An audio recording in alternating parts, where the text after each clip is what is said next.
Welcome back. You're watching Closing Bell. It's been a rough week for India's equity markets, with the frontline indices losing almost 4%. The trouble in Yemen, the unresolved Greek crisis, and continuing Fed chatter on a potential rate hike have added to this volatility. Joining us to talk about all of these are Marat Terterov of Brussels Energy Club, Manish Singh of Crossbridge Capital, and Dipen Sheth, Head of Institutional Research at HDFC Securities. Gentlemen, to all three of you, a warm welcome. Thank you for speaking to us here on Closing Bell. Marat, if I could put my first question to you, and it has to do with the most recent situation or developments in Yemen.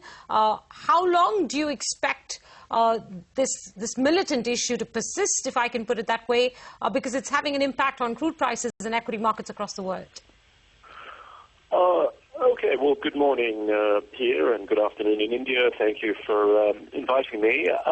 Well, look, I mean, I think the first message that your audience needs to consider is that there's a kind of strong debate as to whether geopolitics and geopolitical cataclysms or political instability in countries in the Middle East and Ukraine, etc., have an impact on oil prices.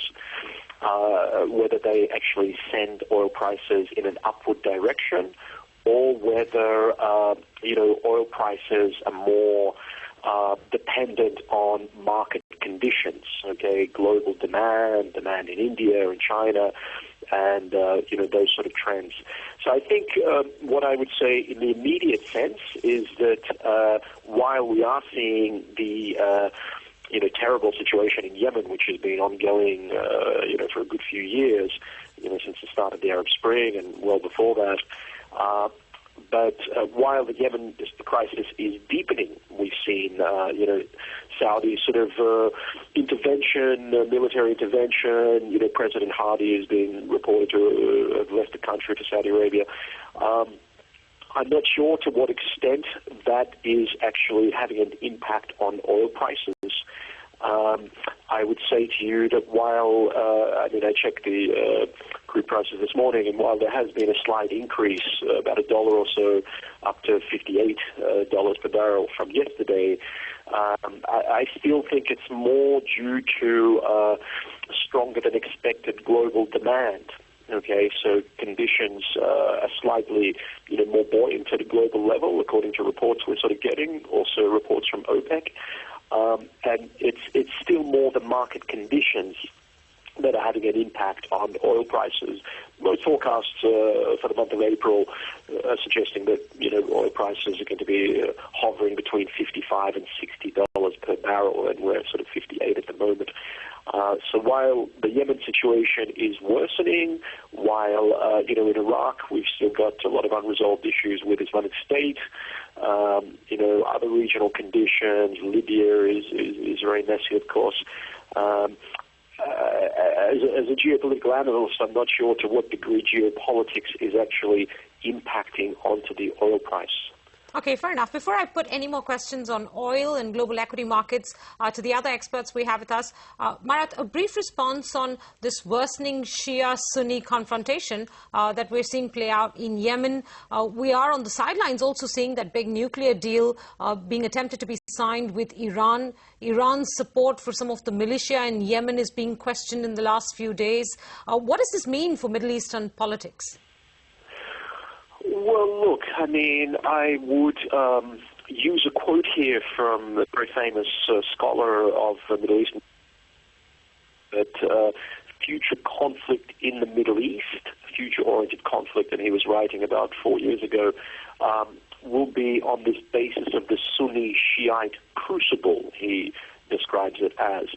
And I think, he has a good point, because, Sunni-Shiite let's say, basis for sectarian conflict has long been present in the Middle East. We've seen this in in Lebanon in the 1970s and 80s. We've seen this, in Pakistan, if you look at the wider Muslim world, and we've certainly seen a massive resurgence of sectarian conflict since the toppling of Saddam Hussein's regime in Iraq in 2003.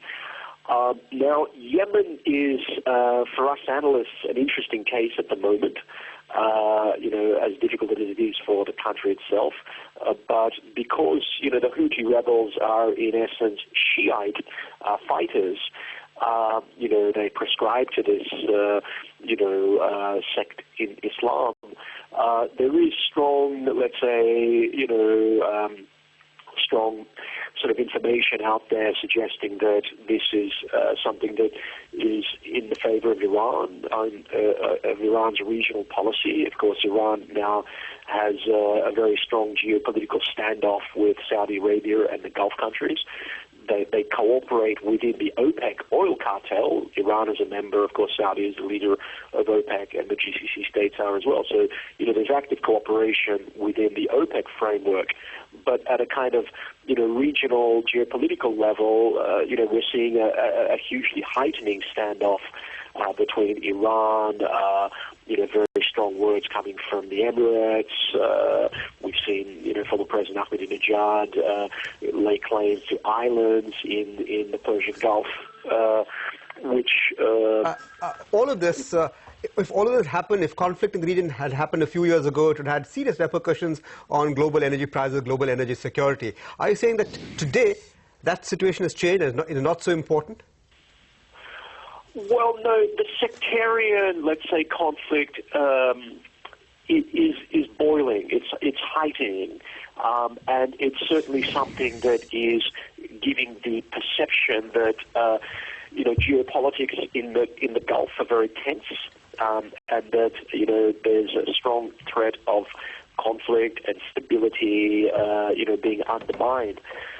My earlier point, which links into this point, is just the fact that I'm not sure to what degree geopolitics actually sends up the oil price. Okay. It leads to a spike in the oil price. Okay. I still believe that it's more about market conditions. I still believe that it's more, what the Saudis are thinking and doing, their policy with respect to, trying to maintain market share. Okay, that point is well taken, Marat. Sorry to interrupt you, but I do want to take that very same point to Manish Singh of Crossbridge Capital as he joins us. Manish, if demand for oil is going up, and that seems to be what several analysts have been telling us over the last 48 hours, and that's underpinning the recent rise we've seen in oil prices, then that's good news for the global economy, isn't it? Oh, hi. What I would say, that's good news, but I have been listening to the conversation, and to me, what I would say, it's not as much Yemen, which has big impact on oil, but the deal between P5+1 and Iran, which is going to be more significant. Fair enough. And the reason I say that, because is that it could not only have impact on oil price, it could also have impact on how the rate rises. But in fact, it should